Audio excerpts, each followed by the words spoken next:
নমস্কাৰ বন্ধুসকল, আপোনালোকৰ আগত আকৌ এটা নতুন ভিডিঅ' লৈ আপোনালোকৰ আগত আগবঢ়াবলৈ লৈছোঁ। আজি এটা গুৰুত্বপূৰ্ণ ডিটাৰমিনাৰ্ছ আৰু ডিটাৰমিনাৰ্ছটো খুবেই গুৰুত্বপূৰ্ণ ডিটাৰমিনাৰ হয়। গতিকে আমি পলম নকৰি আমি আহক ভিডিঅ'টোৰ ফালে আগবাঢ়ো। আপোনালোকে মই আশা কৰোঁ ভিডিঅ'টো প্ৰথমৰ পৰা শেষলৈকে চাব।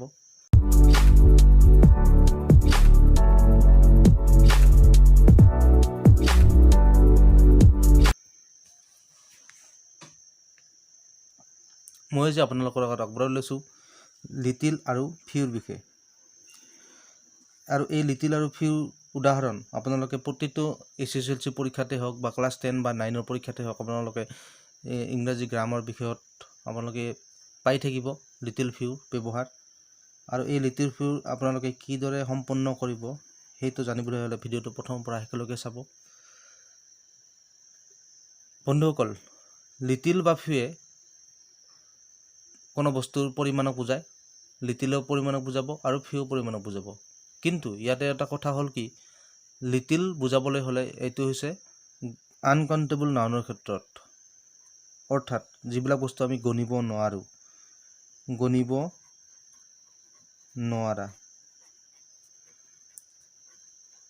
নোৱাৰা বস্তুৰ ক্ষেত্ৰত আমি লিটিল ব্যৱহাৰ কৰিম।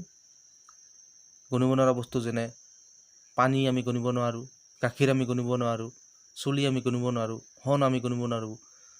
এনেকুৱা ধৰণৰ গণিব নোৱাৰা বস্তুৰ উদাহৰণ আপোনালোকে হয়তো নিশ্চয় জানে। আৰু যিবিলাক বস্তু আমি গণিব পাৰোঁ, গণিব পৰা বস্তুৰ পৰিমাণ বুজাবলৈ ফিউ ব্যৱহাৰ কৰা হয়। যিবিলাক বস্তু আমি গণিব পৰা বস্তু যেনে আপেল, কলম, কিতাপ এনেকুৱা ধৰণৰ বহুতো বস্তু আছে। আমি গণিব পৰা বস্তুৰ ক্ষেত্ৰত আমি ফিউ ব্যৱহাৰ কৰিম। কিন্তু ইয়াতে এটা কণ্ডিশ্যন হ'ল কি, গণিব পৰা বস্তু বা গণিব নোৱাৰা বস্তুৰ পৰিমাণ বুজাবলৈ হ'লে আমি ফিউ বা লিটিলৰ ব্যৱহাৰ কৰিম। কিন্তু কেতিয়া আমি লিটিল আৰু ফিউৰ ব্যৱহাৰ কৰিম? যেতিয়া বস্তুটো পৰিমাণ কম থাকিব। বেছি থাকিলে গণিব নোৱাৰা বস্তুৰ ক্ষেত্ৰত মাছ হ'ব আৰু গণিব পৰা বস্তুৰ ক্ষেত্ৰত মেনি হ'ব। ঠিক তেনেদৰে গণিব নোৱাৰা বস্তুৰ ক্ষেত্ৰত যদি কম পৰিমাণে বুজায় তেনেহ'লে লিটিল হ'ব, আৰু যদি গণিব পৰা বস্তুৰ ক্ষেত্ৰত কম পৰিমাণ বুজায় তেতিয়াহ'লে ফিউ বহিব। কিন্তু বন্ধুসকল, এটা কথা হ'ল যে এই লিটিলটোত আকৌ তিনিটা আমি ভাগ কৰিব পাৰোঁ। যেনে কেৱল এই লিটিল বহে, কেতিয়াবা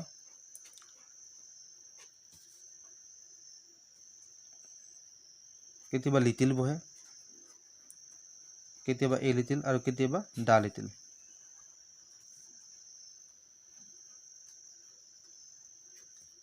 ঠিক একেধৰণেৰে কেতিয়াবা ফিউ বহে, কেতিয়াবা এ ফিউ বহে আৰু কেতিয়াবা দা ফিউ বহে। হয় বন্ধুসকল, কেতিয়াবা ফিউ বহিব, কেতিয়াবা এ ফিউ বহিব, কেতিয়াবা দা ফিউ বহিব। ঠিক একেধৰণে কেতিয়াবা লিটিল, কেতিয়াবা এ লিটিল, কেতিয়াবা দা লিটিল। কিন্তু কোনটো বাক্যৰ ক্ষেত্ৰত লিটিল বহিব, কোনটো বাক্যৰ ক্ষেত্ৰত এ লিটিল বহিব, কোনটো বাক্যৰ ক্ষেত্ৰত দা লিটিল বহিব, এইটো জানিবলৈ হ'লে আপোনালোকে জানিব লাগিব যে কোনটো বস্তুৱে কিমান পৰিমাণ বুজাইছে সেইটো আপোনালোকে জানিব লাগিব প্ৰথমতে। আৰু সেইটো জানিলে আপোনালোকে সঠিককৈ লিটিল, এ লিটিল বা ডি লিটিল প্ৰয়োজন সাপেক্ষে আপোনালোকে বহাব পাৰিব। মই এইটো বুজাবলৈ কাৰণে তলত এটা মই ডায়েগ্ৰাম আঁকি দিছোঁ। আপোনালোকে ডায়েগ্ৰামটো ভালদৰে চাই থাকিব আৰু ডায়েগ্ৰামটো আগতে আপোনালোকে তীক্ষ্ণ নজৰ দিব, তেতিয়াহে আপোনালোকে ভালদৰে বুজি পাব। প্ৰথমতে মই তিনিটা খালী বাকচ আঁকিছোঁ। এই বাকচকেইটাত মই এতিয়া ধৰি লোৱা হ'ল মই ইয়াতে 2টা আপেল ভৰাই দিলোঁ, ইয়াতে 4টা আপেল ভৰাই দিলোঁ, আৰু ইয়াতে গোটেইকেইটা আপেল একেলগে মই ব্ৰেকেটেৰে দেখুৱাই দিলোঁ। এতিয়া কথা হ'ল কি, এই প্ৰথম বক্সটোত 1 নম্বৰ বক্সটোত কি আছে, ইয়াতে প্ৰায় নাইয়ে বুজাইছে, প্ৰায় নাইয়ে।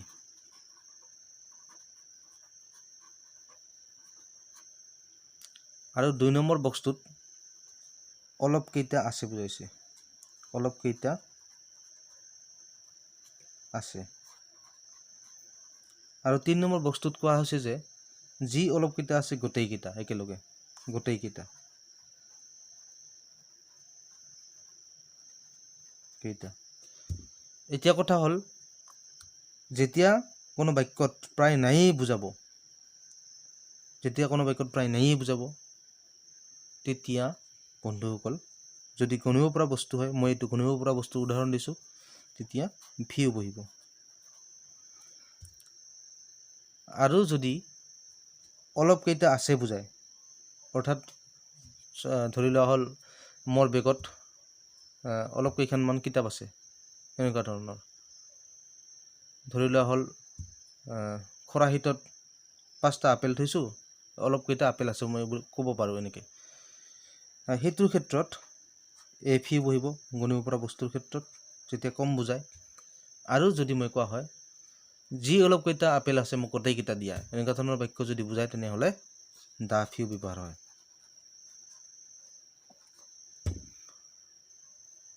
মই আকৌ এবাৰ বুজাই দিছোঁ, যদি প্ৰায় নায়েই বুজায় তেতিয়াহ'লে অকল ভিউ বহিব, যদি অলপকেইটা আছে বুজায় তেতিয়াহ'লে এই ভিউ বহিব, আৰু যি অলপকেইটা আছে গোটেইকেইটা যদি একেলগে বুজা হয় তেতিয়াহ'লে দা ভিউ হ'ব। ঠিক একেই ধৰণেৰে মই 3টা খালী গিলাচৰ ছবি আঁকিছোঁ, আৰু এই গিলাচকেইটাত এনেকুৱা ধৰণে সন্নিৱিষ্ট আছে। আৰু একেধৰণে ইয়াতে প্ৰায় নায়েই বুজাইছে, ইয়াতে গাখীৰ ঢালি দিয়া হৈছে গিলাচবিলাকত, প্ৰায় নায়েই বুজাইছে। ইয়াতে গিলাচটোত প্ৰায় গাখীৰ নায়েই আমি ক'ব পাৰোঁ, প্ৰায় নায়েই।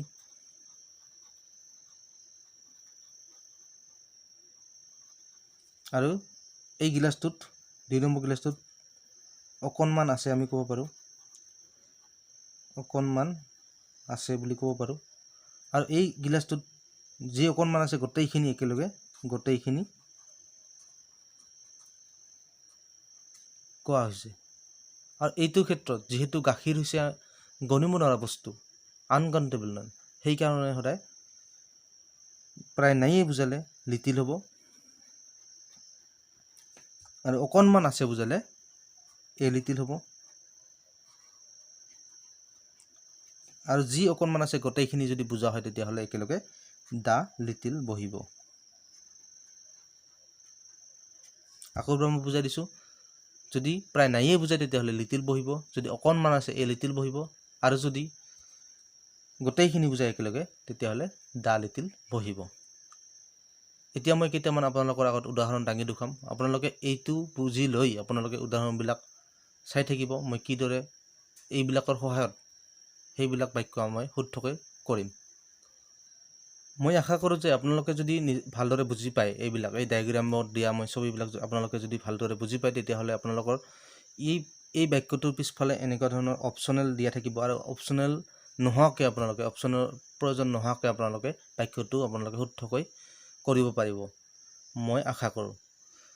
গতিকে ইয়াৰ পৰা আপোনালোকে বুজি পাব লাগিব যে প্ৰথমতে বাক্যটো পঢ়ি চাব লাগিব, তেতিয়া আপোনালোকে ভালদৰে তাৰপিছত নিৰীক্ষণ কৰিব লাগিব, নিৰীক্ষণ কৰি আপোনালোকে উপযুক্ত এই ডিটাৰমিনাৰটো আপোনালোকে বহাব লাগিব। ইয়াতে বাক্যটো কৈছে যে these men are free from faults, আৰু এই বাক্যটো আমি দেখাৰ লগে লগে আমি গম পাব লাগিব যে এই বাক্যটোৱে কি কৈছে। হয় বন্ধুসকল, এই বাক্যটোৱে কৈছে these men are free from faults. ইয়াৰ অৰ্থ হৈছে যে দোষৰ পৰা মুক্ত মানুহ প্ৰায় নায়েই বুজাইছে। দোষৰ পৰা মুক্ত মানুহ নায়েই, সকলো মানুহে দোষ কৰে। গতিকে এই বাক্যটোৰ ক্ষেত্ৰত প্ৰায় নায়েই বুজাইছে। তাৰপিছত আমি চাম প্ৰায় নায়েই বুজাৰ পিছত আমি গম পাব লাগিব যে বাক্যটোৰ যিটো বাক্যটো দিয়া আছে সেইটো কাউণ্টেবল নাউন নে আনকাউণ্টেবল নাউন। যিহেতু মেন আছে মানুহ যিহেতু গণিব পৰা বস্তু, গণিব পৰা ক্ষেত্ৰত আমি বহাম যদি প্ৰায় নায়েই বুজাইছে তেতিয়াহ'লে আগৰ ধৰণে, যদি গণিব পৰা বস্তু প্ৰায় নায়েই বুজায় তেতিয়াহ'লে ফিউ বহিব, আপোনালোকে বহাই দিব। এই বাক্যটোৰ ক্ষেত্ৰত ইয়াতে ফিউ বহিব। Few men are free from faults. 2 নম্বৰ বাক্যটো হৈছে I have only these pens. I have only these pens. আৰু এই বাক্যটো আপোনালোকে ভালদৰে প্ৰথমতে পঢ়ি চাব। I have only these pens, এই বাক্যটোত কি বুজাইছে প্ৰথমতে আপোনালোকে অৰ্থটো জানিব চেষ্টা কৰিব লাগিব। আৰু ইয়াৰ অৰ্থটো বুজাইছে যে মোৰ লগত কেইডালমান কলম আছে, বা অলপ কেইডালমান কলম আছে। যিহেতু মাত্ৰ অলপ কেইডালমান কলম আছে। আৰু এটা কথা জানিব লাগিব যে যদি কোনো বাক্যত অনলি দিয়া থাকে অনলি থাকিলে সদায় গণিব পৰা বস্তুৰ ক্ষেত্ৰত এ ফিউ বহিব আৰু গণিব নোৱাৰা বস্তুৰ ক্ষেত্ৰত এ লিটিল বহিব এইটো কথা খুবেই দৰকাৰী ইয়াতে যেহেতু অনলিও দিয়া আছে আৰু বাক্যটো বুজাইছে অলপমান বা অলপ কেইডাল বুজাইছে সেই গতিকে আপোনালোকে ডায়াগ্ৰামটো চাই ল'ব ডায়াগ্ৰামটোত মই কৈছিলোঁ যে যদি গণিব পৰা বস্তু অলপ কেইটা বুজায় তেতিয়াহ'লে এ ফিউ বহিব হয় নিশ্চয়কৈ ইয়াতে এ ফিউ বহিব a few I have only a few pens আৰু 3 নম্বৰ উদাহৰণটো মই বুজাই দিছোঁ আপোনালোকক I have given him this pen I had 3 number উদাহৰণটো হৈছে I have given him this pen I had আকৌ এবাৰ পঢ়ি দিছোঁ I have given him this pen I had এই বাক্যটো আপোনালোকে আগৰ ধৰণে আকৌ এবাৰ পঢ়ি চাব বাক্যটো আৰু পঢ়ি চাই আপোনালোকে অৰ্থটো বুজিব চেষ্টা কৰিব যেহেতু ইয়াতে দিয়া আছে যে I have given him মই তেওঁক দিলোঁ মোৰ কলম কেইডাল I had মানে মোৰ লগত থকা গোটেই কলমখিনি তেওঁক দিলোঁ মই যেহেতু এই বাক্যটোৰ ক্ষেত্ৰত গোটেইখিনি বুজাইছে একেলগে হয় বন্ধুসকল যেহেতু গোটেইখিনি বুজাইছে এই গোটেইখিনি বুজালে আমি সদায় গণিব পৰা বস্তুৰ ক্ষেত্ৰত দা ফিউ বহাম আৰু গণিব নোৱাৰা বস্তুৰ ক্ষেত্ৰত দা লিটিল বহাম আপোনালোকে ডায়াগ্ৰামটো চাব ডায়াগ্ৰামটো চাই আপোনালোকে ভালদৰে কোনটো শুদ্ধ হয় আপোনালোকে প্ৰয়োজন অনুসৰি বহাই দিব আৰু এই বাক্যটোৰ ক্ষেত্ৰত আমি বহাব লাগিব দা ফিউ যেহেতু গণিব পৰা বস্তু আছে ইয়াতে দা ফিউ আৰু উত্তৰটো হ'ব এনে ধৰণৰ I have given him the few pens I had এতিয়া মই গণিব নোৱাৰা বস্তুৰ ক্ষেত্ৰত কিদৰে লিটিল এ লিটিল বা ডি লিটিল আমি বহাব পাৰোঁ তাৰে ওপৰত মই কেইটামান উদাহৰণ দাঙি ধৰিম আপোনালোকে ভিডিঅ'টো চাই থাকিব প্ৰথম উদাহৰণটো হৈছে he did not want to spare this money হয় বন্ধুসকল he did not want to spare this money এই বাক্যটো আপোনালোকে ভালদৰে পঢ়ি চাব আৰু পঢ়ি চাই আপোনালোকে অৰ্থটো বুজি পাব চেষ্টা কৰিব he did not want মানে হৈছে বন্ধুসকল তেওঁ বিচৰা নাছিল কি বিচৰা নাছিল টু স্পেয়াৰ খৰচ কৰিবলৈ this money মানেতো জানে আপোনালোকে he did not want to spare this money আৰু বন্ধুসকল এটা কথা মনত ৰাখিব যদি বাক্যটো নিগেটিভ বুজায় তেতিয়াহ'লে নাইয়ে বুজাব আৰু নাইয়ে বুজালে মই আপোনালোকক আগত ডায়াগ্ৰামটোত দেখাই দিছোঁ যে নাইয়ে যদি বুজায় প্ৰায় নাইয়ে বুজায় তেতিয়াহ'লে হয় ফিউ বহিব নহ'লে লিটিল বহিব আৰু যেহেতু মানি ইজ আনকাউণ্টেবল নাউন মানি হৈছে গণিব নোৱাৰা বস্তু সেইকাৰণে গণিব নোৱাৰা বস্তুৰ ক্ষেত্ৰত আমি ব্যৱহাৰ কৰিম লিটিল ইয়াতে বহিব লিটিল আৰু শুদ্ধ উত্তৰটো হ'ব এনেকুৱা ধৰণৰ he did not want to spare little money he did not want to spare little money 2 number প্ৰশ্নটো হৈছে there is the little milk in the glass there is this little milk in the glass আপোনালোকে প্ৰশ্নটো দেখি আপোনালোকে নিশ্চয় বুজি পাইছে ইয়াতে কি বহিব যেহেতু there is this little milk in the glass মানে গিলাছটোত অকণমান গাখীৰ আছে এনেকুৱা ধৰণৰ বুজাইছে বাক্যটোৱে যদি অকণমান বুজায় তেতিয়াহ'লে কি বহিব যেহেতু মিল্ক গণিব নোৱাৰা বস্তু আনকাউণ্টেবল নাউন আৰু আনকাউণ্টেবল নাউনৰ ক্ষেত্ৰত সদায় লিটিল বা এ লিটিল বা দা লিটিল বহিব কিন্তু এই বাক্যটোৰ ক্ষেত্ৰত এ লিটিলহে বহিব এ লিটিল আৰু শুদ্ধ উত্তৰটো হ'ব এনেকুৱা ধৰণৰ there is a little milk in the glass এইটোৱে শুদ্ধ উত্তৰ 3 নম্বৰ উদাহৰণটো হৈছে I gave the beggar this money I had I gave the beggar this money I had এই বাক্যটো এনেকুৱা ধৰণৰ অৰ্থ প্ৰকাশ পাইছে যে মোৰ লগত থকা গোটেইখিনি পইচা মই ভিখাৰীজনক দিছিলোঁ আৰু যেহেতু গোটেইখিনি বুজায় এই বাক্যটোৰ ক্ষেত্ৰত আৰু গোটেইখিনি বুজালে আপোনালোকে নিশ্চয়কৈ ডায়াগ্ৰামটোৰ কথা মনত কৰিব আৰু ডায়াগ্ৰামটোত দিয়া আছিল যে গোটেইখিনি যদি বুজায় তেতিয়াহ'লে সদায় গণিব পৰা বস্তু হয় দা ফিউ বহিব আৰু গণিব নোৱাৰা বস্তু হ'লে দা লিটিল বহিব আৰু এইটো বাক্যৰ ক্ষেত্ৰত যিহেতু ইয়াতে money is uncountable noun uncountable নাউনৰ ক্ষেত্ৰত সদায় আমি লিটিল, এ লিটিল বা দ্য লিটিল ব্যৱহাৰ কৰিম। আৰু এই বাক্যটোৰ ক্ষেত্ৰত আমি ব্যৱহাৰ কৰিম দ্য লিটিল। The little. আৰু শুদ্ধ উত্তৰটো হ'ব এনেকুৱা ধৰণৰ, I gave the beggar the little money I had. এইটো ইয়াৰ শুদ্ধ উত্তৰ। এতিয়া মই আপোনালোকৰ আগত দুটা বেলেগ ধৰণৰ ডিটাৰমিনাৰ আপোনালোকৰ আগত অৱগত কৰিব বিচাৰিছোঁ। আৰু এই দুটা হৈছে এনি আৰু চাম। এনি আৰু চাম। আৰু এই এনি আৰু চামে প্ৰায় একেই অৰ্থ বুজায়, কিন্তু কোনটো বাক্যৰ ক্ষেত্ৰত এনি বহিব, কোনটো বাক্যৰ ক্ষেত্ৰত চাম বহিব, আপোনালোকে জানিবলৈ হ'লে ভিডিঅ'টো আপোনালোকে চাই থাকিব। আৰু যদি ভিডিঅ'টো ভাল পায় তেনেহ'লে নিশ্চয়কৈ লাইক কৰিব, শ্বেয়াৰ কৰিব, কমেণ্ট কৰিব। মই তলত দুটা বাক্য আগবঢ়াইছোঁ। প্ৰথম বাক্যটো হৈছে আই হেভ নট ডেছ মানি, আৰু দ্বিতীয় বাক্যটো হৈছে আই হেভ ডেছ মানি। এই বাক্য দুটাৰ ক্ষেত্ৰত যদি আপোনালোকক ডিটাৰমিনাৰ বহাব দিয়ে, তেতিয়াহ'লে আপোনালোকে নিশ্চয় কনফিউজনত পৰিব। আৰু কনফিউজনত পৰা কোনো কাৰণ নাই। আপোনালোকে কাৰণ নাই বুলি এইকাৰণে কৈছোঁ মই, যদি বাক্যটো নিগেটিভ হয়, অৰ্থাৎ নট বহোৱা থাকে, আৰু যদি প্ৰশ্নবোধক থাকে, এনেকুৱা ধৰণৰ প্ৰশ্নবোধকো থাকিব পাৰে।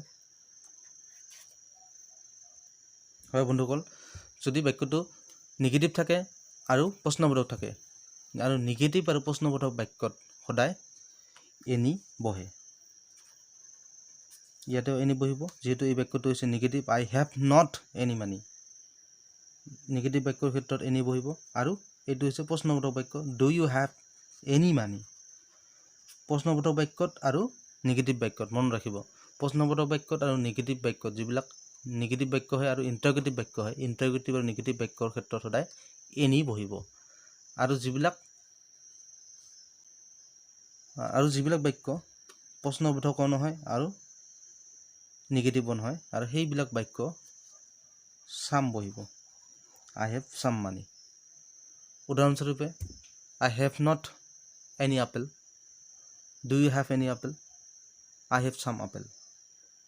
এনেকুৱা ধৰণৰ উদাহৰণ আপোনালোকে আৰু অধিক পাবৰ কাৰণে মোৰ চেনেলটো যিবিলাক বন্ধু বান্ধৱে নতুনকৈ চাই আছে, তেওঁলোকে ছাবস্ক্ৰাইব কৰিবলৈ নাপাহৰিব।